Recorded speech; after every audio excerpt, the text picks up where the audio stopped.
Alors moi, le 13 novembre, au soir, je devais aller dîner avec Justine. Et finalement, j'y suis pas allée parce que mon père rentrait de voyage ce soir-là. Ça faisait longtemps que je l'avais pas vu. Et le petit Cambodge étant pas très loin de chez moi, je lui avais dit je vous rejoins après pour le dessert ou pour boire un verre plus tard. J'ai reçu un message d'elle à 21h21. Et ensuite, la personne avec qui j'étais m'annonce qu'il y a une fusillade dans le 10e arrondissement. Donc là, j'ai essayé de l'appeler. Justine est quelqu'un qui a toujours son téléphone avec elle, qui répond toujours au téléphone de jour comme de nuit. Et donc, bon, j'ai pas eu de réponse. J'étais un peu... Mais j'étais pas vraiment inquiète parce que... Déjà, on savait pas que c'était des attentats. C'était une fusillade, donc c'était un peu un acte isolé. Et moi, je suis de nature assez confiante. Enfin, en tout cas, j'étais de nature assez confiante. Et ça me semblait... J'y ai même pas pensé, en fait, qu'il ait pu lui arriver quelque chose à elle. Et ensuite, sa mère m'a téléphoné pour me demander où on était. Et j'ai réussi à contacter Amalie, la jeune fille qui dînait avec elle ce soir-là. Et elle m'a répondu que oui, elles étaient au Petit Cambodge, qu'il y avait une fusillade. Elle était aux toilettes pendant que ça s'est passé et que quand elle est sortie, il y avait plein de morts, du sang partout et que Justine était vivante, mais qu'elle était blessée à l'estomac. Voilà. Donc moi, j'ai tout de suite recontacté sa mère pour la prévenir. Et sa mère a gardé la tête très froide. Elle a tout de suite commencé à téléphoner aux hôpitaux, voilà, pour essayer de la retrouver parce que donc, son amie avait perdu sa trace. Donc on a passé la nuit à chercher Justine. Ses deux frères ont pris la voiture et sont allés dans les hôpitaux, déposer des photos de Justine avec leur numéro de téléphone. Isabelle est restée chez elle, elle a fait ça depuis la maison. Les heures se sont écoulées. Moi, j'ai commencé à prévenir quelques amis proches que j'avais en commun avec Justine parce que tout de suite, quand on a appris qu'il y avait eu cette fusillade et puis une deuxième et une troisième et le Bataclan sur Facebook, il y a eu un message qui permettait d'alerter tout son cercle d'amis qu'on était bien en sécurité, etc. Tout le monde voyait que sur la page de Justine, personne ne l'avait activé et Justine, c'était la seule à pas répondre. Et donc, moi, j'étais pas très inquiète parce que je savais qu'elle était blessée. J'étais persuadée qu'on était en train de l'opérer, qu'elle était inconsciente et que le lendemain matin, elle allait dire « Je m'appelle Justine Moulin, téléphoner à mes parents et je suis vivante ». Et après, on a appris la mort de Justine le lendemain matin. Sa mère l'a appris par l'hôpital de la Pitié-Salpêtrière qui l'a contactée. Et on leur a dit que leur fille était morte, qu'elle avait eu une balle dans le cerveau, qui était passée par l'œil, qu'elle était dans le coma toute la nuit et qu'elle était morte au petit matin. Et donc, tout de suite, Isabelle, donc la maman de Justine, son ex-mari, le père de Justine, et les deux grands frères sont allés à l'hôpital. Isabelle n'a pas souhaité voir le corps, mais ses deux grands frères et son père ont passé plusieurs heures à veiller auprès de Justine. J'ai recontacté Amalie, elle est venue chez moi, elle est venue déjeuner à la maison. On a beaucoup discuté, je lui ai raconté, je lui ai dit qu'à l'estomac, elle n'avait rien. Donc Amalie, elle m'a dit « Mais Clara, je t'assure, moi je l'ai vue, j'avais sa tête entre mes mains, elle n'avait rien à la tête, j'ai rien vu. » Et je lui ai demandé, est-ce qu'elle était de face, est-ce qu'elle était penchée? Elle m'a dit non, elle était comme ça, et elle n'avait rien du tout. Et Amalie, à un moment, elle a passé plusieurs jours à se dire un peu qu'elle était folle, qu'il y avait quelque chose qui clochait dans son histoire, et que ce qu'elle était sûre d'avoir vu de ses propres yeux n'était pas réel. Et elle a passé plusieurs jours comme ça, et on a tous passé plusieurs jours à se dire qu'il y avait un problème quelque part. Et ensuite, c'est seulement le mercredi qu'on a appris que la jeune fille qui était à l'hôpital avec une balle dans le cerveau, c'était pas Justine. Et que Justine était depuis le vendredi soir à l'Institut médico-légal. Et voilà. Et donc on a appris que la jeune fille qui était à l'hôpital, dont on nous a dit que c'était Justine, et c'est la jeune fille sur laquelle les deux frères de Justine ont veillé pendant plusieurs heures. C'était une jeune fille qui s'appelle Lola, qui avait 17 ans et qui est, je crois, la plus jeune victime des attentats.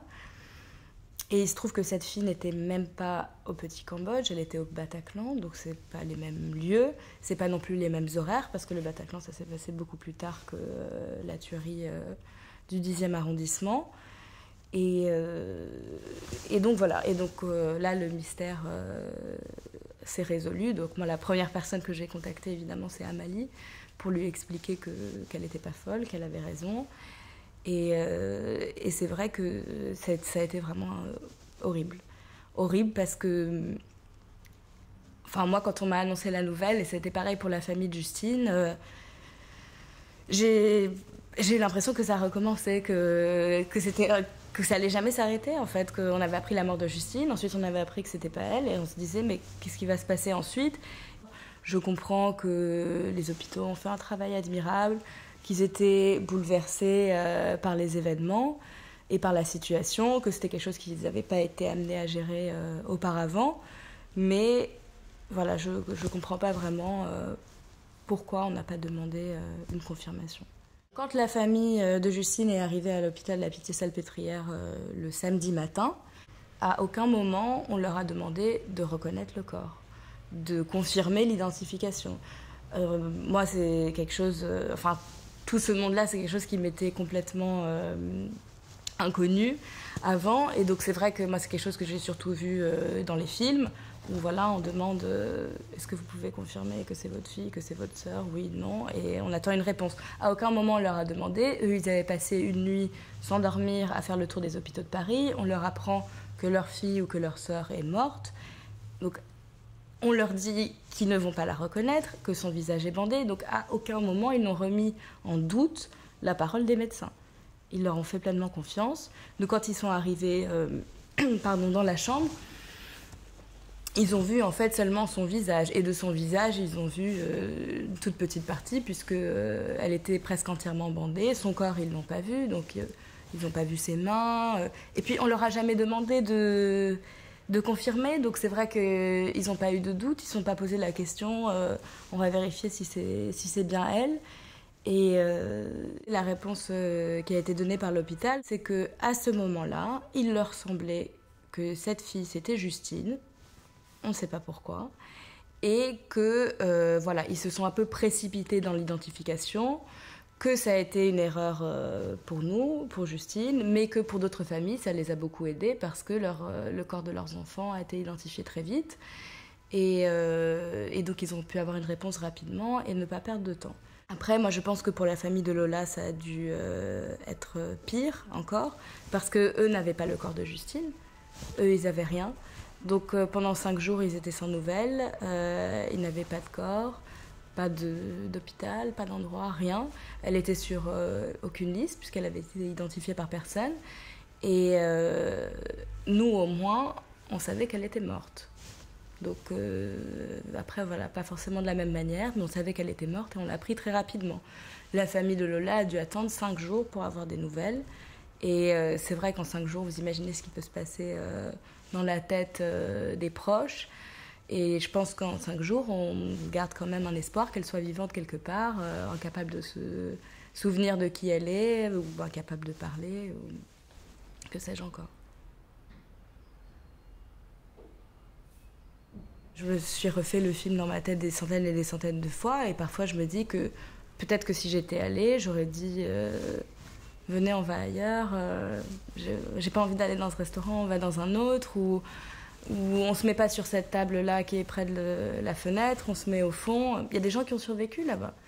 Ou après, peut-être que c'est moi qui serais allée aux toilettes, ou que c'est Justine qui serait allée aux toilettes, ou qu'on serait parti plus tôt.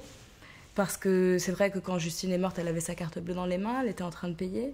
Donc à 5 minutes près, elle aurait pu, elle aussi, y échapper. Donc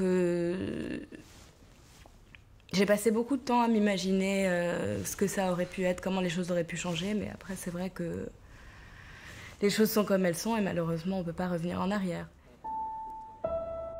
J'ai accepté de témoigner parce que Justine, c'était mon amie et qu'aujourd'hui, à part prier pour elle et aller fleurir sa tombe, c'est la seule chose que je peux faire. Et s'il y a encore des choses que je peux faire pour elle aujourd'hui, Ça me fait vraiment plaisir et c'est aussi voilà, une manière de dire encore son nom et que les gens ne l'oublient pas et que les gens n'oublient pas qu'il y a eu Justine et il y a eu aussi 129 autres personnes qui sont mortes ce soir-là.